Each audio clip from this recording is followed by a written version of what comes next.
I will start with my personal experience in GIRBI.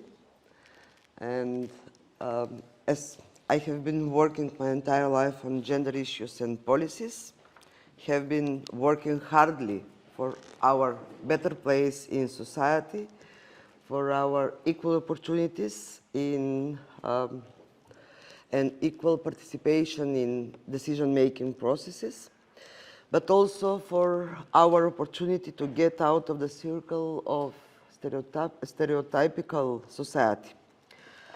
I look forward to encourage us to follow the path of our dreams that are not limited of social expectations and norms. And all these sound nice, but also quite unrealistic to achieve if we just stick to creating policies without providing adequate budgets for implementing gender equality in real life, and if we don't have budget for our measures, our policies for gender equality. Therefore, at the very beginning, I want to thank you for organizing this meeting in Skopje, and I believe that you will have very fruitful discussion today. First time I faced with GRB concept in 2007, and thanks to the UN Women, because we start to work on this concept with UN Women office here in Skopje. At that time, this concept was completely unknown to our social environment, and it was necessary to take the good practices from outside and with dedicated work to insert or impose them on our political scene in order to make any progress on these issues.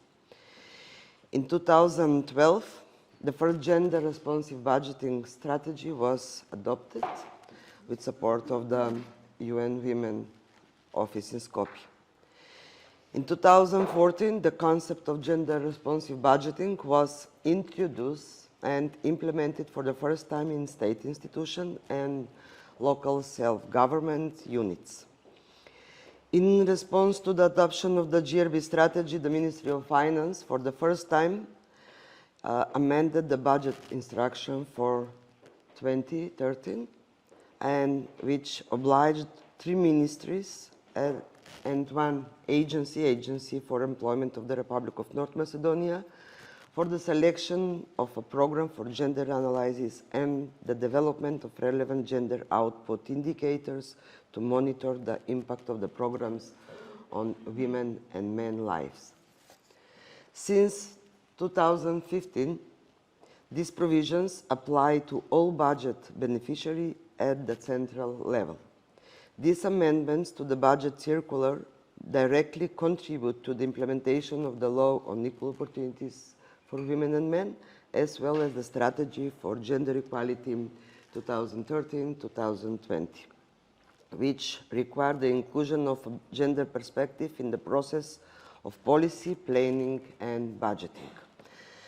The environment when I started working and today, from perspective from what we really have reached as activists and officials, is very different. I'm proud of the fact that we opened the Resource Center for Gender Responsive Policy Making and Budgeting in March last year. There are 2 more like this in the world. The third is established from Ministry of Labor and Social Policy, and we will advocate for it to grow into a regional center for GRB policies and policies for gender equality.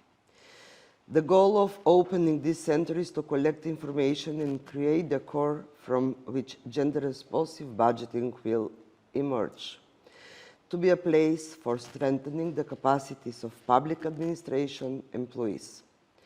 Because in order to achieve the desired results, we must first invest in human resources.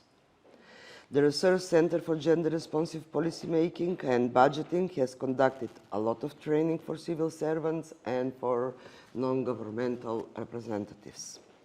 For me, gender responsive budgeting is a mission, a long-term work to make a difference for my generation, but also to be sure that I will contribute to a better future for the next generation.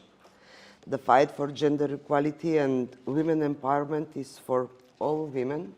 We work with women farmers, women from rural areas, women victims of human trafficking, women victims of violence, and every woman who feels powerless to independently lead her life.